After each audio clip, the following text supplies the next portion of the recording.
In this week's drive, we have a small parking problem, find that Formula One drivers can float, see the girls beat the boys in boats, and watch a Frenchman crash a Czech. All this and more in this week's Drive.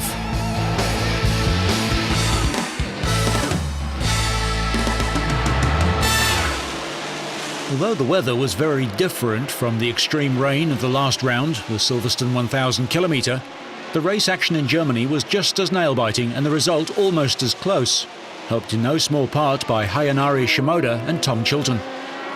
The Japanese driver, sharing the Zetec Engineering 04S with Britain's Chilton, set the fastest time in qualifying but had the result cancelled due to a technical infringement, and the pair were forced to start at the back of the 44-car grid. Shimoda even suffered a stop-go penalty in the early stages, but still, amazingly, the pair worked their way through the pack to lead the race by lap 35. From then on, the remainder of the 6-hour race was a three-way battle between the Zetec, the Audi R8 of Scotland's Alan McNish and Stefano Telli, and the DBA Judd of Nicholas Manassian and Jamie Campbell-Walker. The final half-hour saw Alan McNish back out in the Audi R8 and in the lead, but being chased by a fast-closing Zetec piloted by Shimoda. McNish lowered his lap times, but with a mere 10 minutes to go, Shimoda was right on his tail, and a pass on the inside into turn 1 meant the Zetec led. McNish looked like fighting back and kept putting in the quick laps, but there was no catching Shimoda, who took the checkered flag to win by 10.7 seconds. Third place went to the Manassian-Campbell-Walker pairing in the DBA, 24 seconds down on the winner. Zetec Engineering now leads the Constructors' Championship with 27 points. Pescarolo Sport is second with 24 after their fourth-place finish, and the Roll Centre Delara team are third, following their fifth place. It feels great. We worked so hard this weekend, and even despite getting pushed to the back of the field, we still won. It's unbelievable. It's amazing. There's one race left in this year's series, the 1,000-kilometre race at Istanbul in Turkey.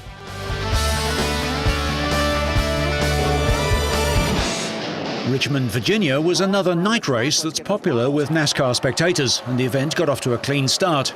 After this race, the top 10 drivers on points would compete for the championship in the final 10 events. On lap 211, former champion Jeff Gordon was pancaked into the outside wall, and he radioed to say his car was so severely damaged that he couldn't continue. On lap 355, there was a multi-car pileup. Dale Jarrett tried to make it 3 wide, banging into Tony Raines and Dave Blaney. Dale Earnhardt spun to avoid them. On lap 363, Ricky Rudd was spun out and hit the outside wall, followed seconds later by a crash involving Jamie McMurray. It was a costly crash for McMurray, who at the time was just 18 points out of the 10th and final spot in the chase for the championship. Last year, McMurray missed out on the final spot in the chase by 15 points. In the end, Kurt Busch was able to avoid trouble and took the checkered flag for the race victory, his 14th career win. The track in Joliet, Illinois was the site for the Indy 300, and the race got off to a clean start. Danica Patrick started from pole position, the third time she's done so this season, but she would only manage a 6th place finish, and first to go past her was Thomas Scheckter. And just there, Scheckter, you saw Scotty had to pull up. Just 20 laps into the race, Australian rookie Ryan Briscoe was involved in a frightening and fiery crash. As he raced for position with Alex Barron, their tyres touched, which sent Briscoe into the air. His car broke apart as it tore a hole in the fence and burst into flames, and parts were strewn across the racetrack. Briscoe was airlifted to hospital with head and back pain, but was awake and alert. Barron and Kosauki Matsuura, who were also involved, walked away unscathed. The crash resulted in a 17-minute race-stopping red flag, the first for a medical emergency in an IRL race since October 2003. Briscoe was left with 2 broken collarbones, thanks to his head and neck safety device, a fractured bone in his right foot, concussion and a bruised lung. Briscoe's cockpit stayed intact even though the rest of the car disintegrated. The fire was caused when the fuel pump, which is mounted inside the flexible Kevlar bladder, was pulled out and a minor oil fire was fed by methanol. Dan Weldon set an IndyCar record with his 6th victory this season and all but clinched his first IRL championship, beating Helio Castroneves and Sam Hornish in a tight finish. Second Weldon will win the points title simply by taking to the track at Watkins Glen in 2 weeks' time. record for Weldon's father, Clive, was at the track to see his son take an historic win. With the victory, the English driver broke a tie with Hornish for the most number of wins in a season. bit more momentum, though. It almost looks like he pushes the pass to go. Weldon leads reigning series champion and Andretti teammate Tony Kanaan by 102 points with 2 events remaining.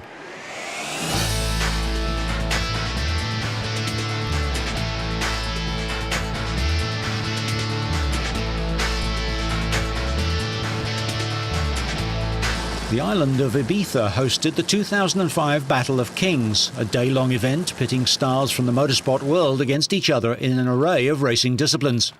The occasion attracted a collection of top talent from across the globe. The Battle of Kings was started by former world motocross champion Heinz Kinnegadner, who dreamt up the event to raise money for his charity Wings for Life. Kinnegadner's son Hannes was left wheelchair-bound after a motorcycle crash in 2003, so he started the foundation to support research in the field of the central nervous system. David Coulthard was joined by his Red Bull colleagues Christian Klein and Vitantonio Liuzzi, and they represented Formula One as one of the 6 competing teams. I think it's fantastic. Obviously, the main reason is for the charity Wings for Life, and I think that's a very worthy cause. And to be here with so many other different sports people is a very enjoyable event. The 3rd annual Battle of the Kings began with a jet ski race, which was won by Victor Sheldon of Team MotoMix, the only champion jet skier in the field. The Formula One team triumphed in the dinghy race. Dragged along by a teammate riding a jet ski, the dinghy riders held on as their vessels bounced across the water at high speed. Klein pulled Liuzzi across the finishing line in last place, with Team MotoMix victorious again, but the German enjoyed taking part regardless of the result. Sensational. It is the first time that I've competed here, but I've heard many good things about this event. It's super when many sportsmen from different kinds of sports get together, where they have lots of fun. The next event was a rally stage, the first of 3 off-road rounds. Jutta Kleinschmidt, the only woman to win the Paris-Dakar Rally back in 2001, had a clear advantage, and members of her team race car scooped the top 3 places. With 3 of the 6 teams made up of professional motorcycle riders, the quad bike event was bound to be the hardest fought of the day's 6 rounds. Team Motocross took the checkered flag with American motocross rider Travis Pastrana up front. This is the closest thing you get to motocross, so it's kind of cheating for me, but yeah, I don't know, I'm looking forward to the cars too. The event concluded with a kart rally, and no surprise, Kleinschmidt's team race car clinched their 2nd win of the day. Team MotoGP were one of the 2 teams who failed to win a single event. Team MotoMix, which consisted of 3 bike racers, a rally driver and a jet skier, topped the standings with 2 wins and 2 seconds. But the Wings for Life Foundation was the day's big winner. Gallipoli, on the southern heel of Italy, played host to the 5th leg of the 2005 Powerboat P1 World Championship. Both championships, Evolution and Supersport, were still up for grabs. Sony and Buzzy Bullet were the respective leaders going into the weekend. Sony were early casualties in the opening race due to mechanical issues, and that handed the initiative in the Evolution class to their championship rivals, Vetpunkt.com and OSG. The tussle between those 2 would last most of the race. In Supersport, Maltese entry Chaudron had a fantastic start and initially led from title contenders Jolly Drive and Buzzy Bullet. Buzzy Bullet was soon forced to withdraw with an engine bracket failure. In the Evolution class, victory went to Vetpunkt.com with OSG 2nd, while in the Supersport class, Jolly Drive took the checkered flag with Chaudron a commendable 2nd and Alufer 3rd. Buzzy Bullet and Sony worked through the afternoon to fix their respective problems. Sony with a drive issue and Buzzy constructing a makeshift engine bracket due to the lack of spare parts. Vetpunkt.com made a slow start in the 2nd race, but powered back up through the field into 2nd in the Evolution class, behind leaders Sony.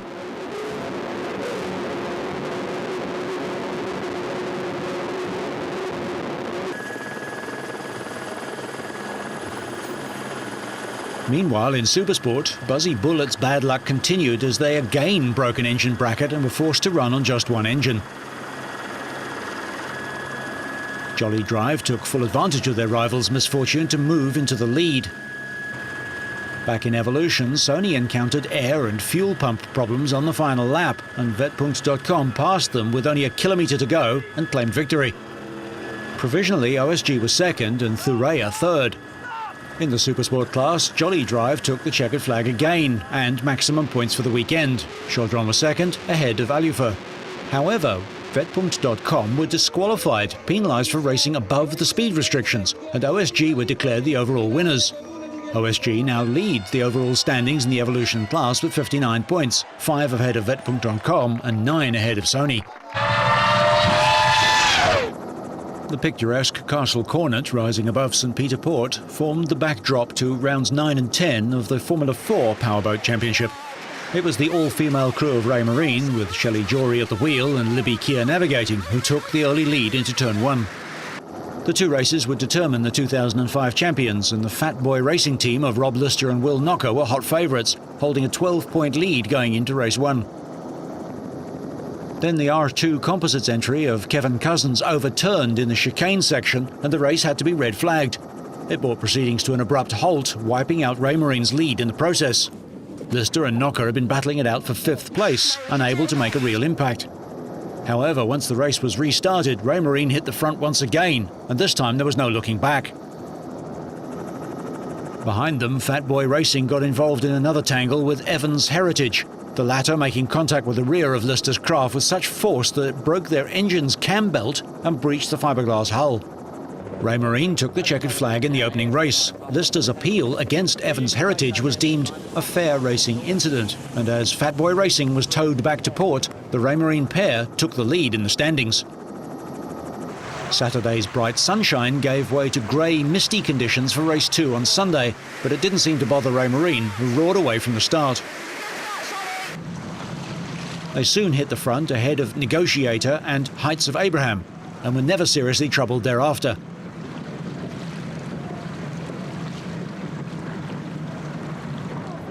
Lister and Knocker made one last desperate bid to make an impression and very nearly turned over, but Ray Marine took their second win of the weekend to snatch the title from Fat Boy Racing in dramatic fashion.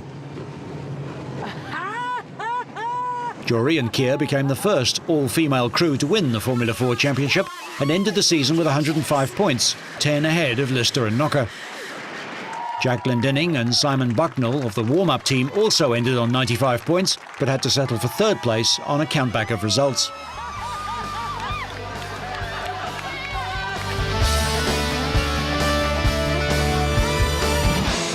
Overall championship leader Jussi Valimäki of Finland started the final leg of the Rally of Indonesia in the Asia-Pacific Rally Championship with a big lead from the opening stages on the previous days.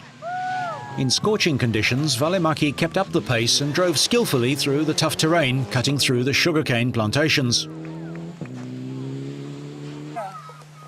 The MRF team driver lifted off in the final 3 legs to allow his teammate Katsuhiro Taguchi to move up 2 places.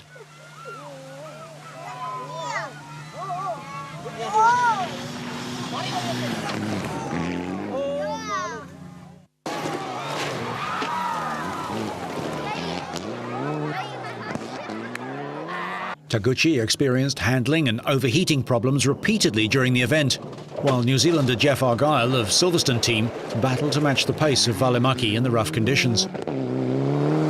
Argyle moved to 2nd position in the overall standings with 42 points, while Taguchi is 3rd with 38 points.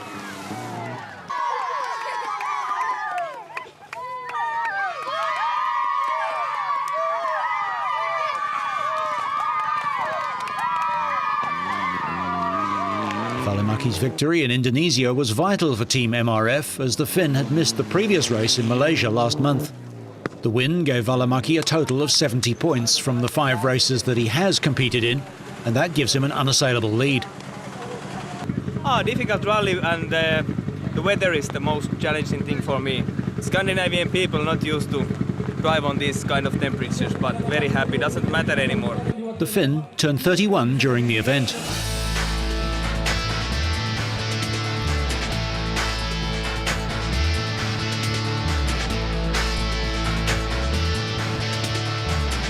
Italian superbike rider Lorenzo Lanzi, deputising for injured Reggie Lacconi, broke the lap record to take pole position at a misty Lausitzring near Dresden in Germany for round 10 of the World Superbike Championship.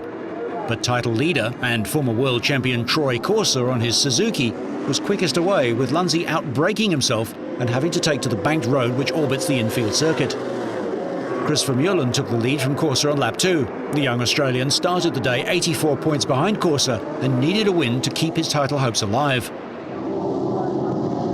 Vermeulen received another boost as Noriyuki Haga moved into second as Corser ran wide on lap 3. Lanzi received a ride-through penalty for his first lap antics, and he would finish 8th.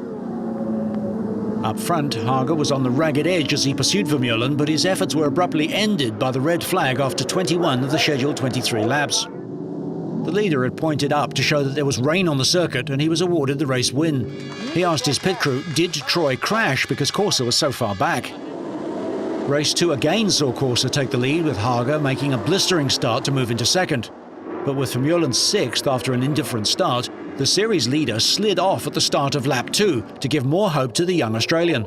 The gritty Corser remounted and eventually finished 13th to gain 3 vital points. Lanzi, the quickest man of the weekend, managed to control his exuberance this time and took the lead from Haga moments later. His fellow Italian, Ivan Clementi, had a big spill on his Ducati. Back at the head of the field, Vermeulen was on a charge which saw him move into 3rd place, and he was ready to pounce as the front two battled for the lead. As Haga's tyres started to wear out, Lanzi went clear, and the Australian took 2nd place from the hard-charging Japanese veteran.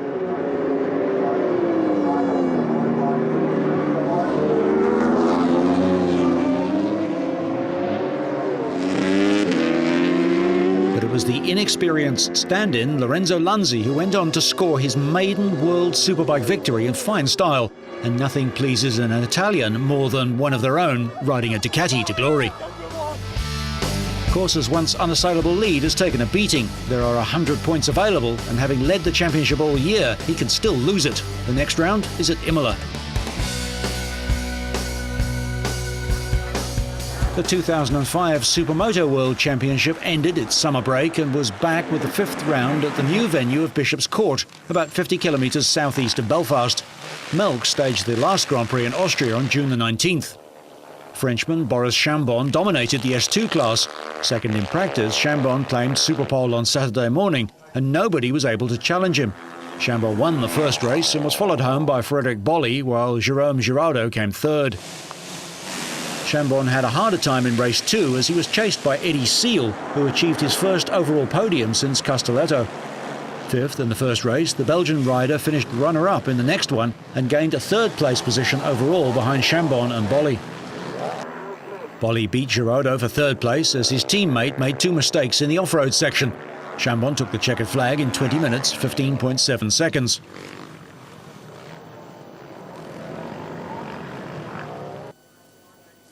Coming back from a serious injury, Thierry Van den Bosch of France had to fight off the challenge of Italy's Ivan Lazzarini and Gérard Delapine of Belgium in the S1 category. He managed to do so, winning in 20 minutes and 5.4 seconds, while Lazzarini managed to edge out Delapine for 2nd place by just 0.2 of a second.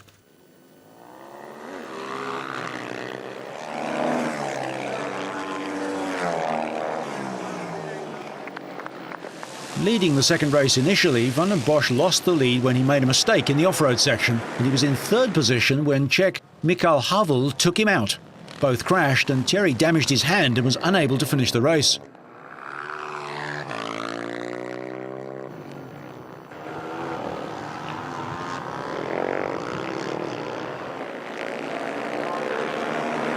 Lazzarini got the overall win, his first success aboard the factory Husqvarna. His teammate Delapine was 2nd, followed by German Bernd Hiemer, who had a car accident earlier in the week and was delighted to maintain his leadership of the series, even though by the slimmest of margins.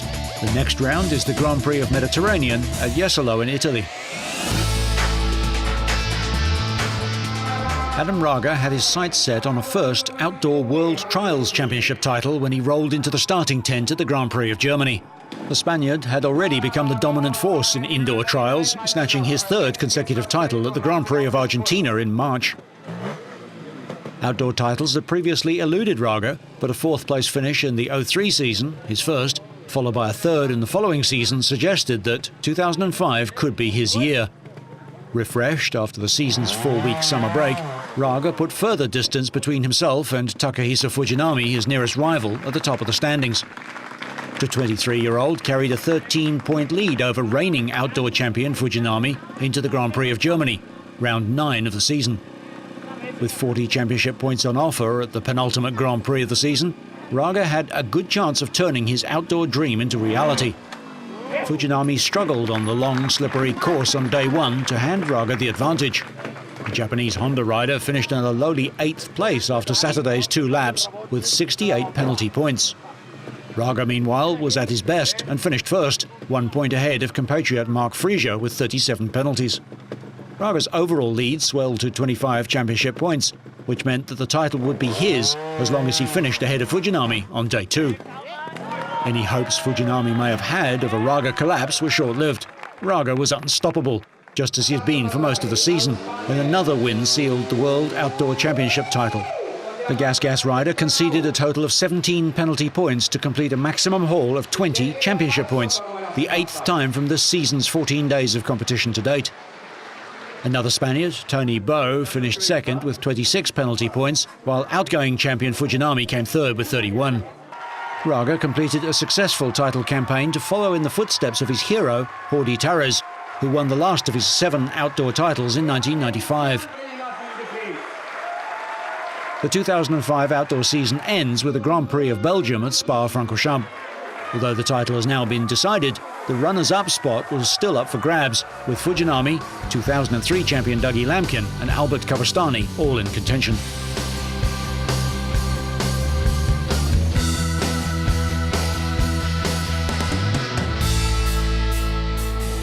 The final Grand Prix of the Speedway season was in Italy.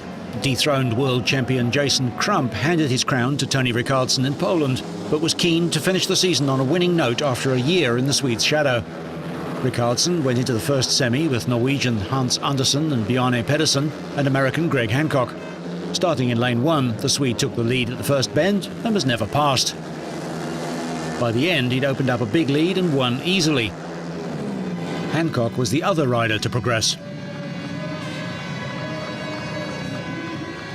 In the second semi-final, Crump was joined by fellow Australian Lee Adams, Scott Nicholls of Britain, and Sweden's Andreas Jonsson. However, the race was stopped on the first lap when Jonsson fell off his bike at the first corner when his front wheel caught Crump's back wheel. The Swede, who was unhurt, was excluded from the rerun, which Crump was able to win. His compatriot Adams joined him in the final.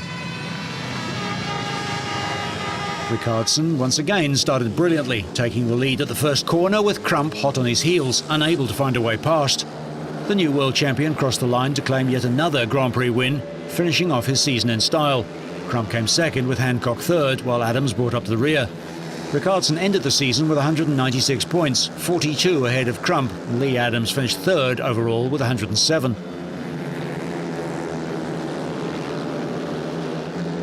After the race, Rickardsson announced that he will bring the curtain down on his illustrious speedway career at the end of the 2006 season.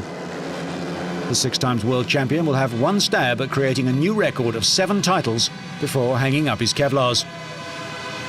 There will be 3 farewell meetings in England, Poland and Sweden under the collective banner of The Final Lap.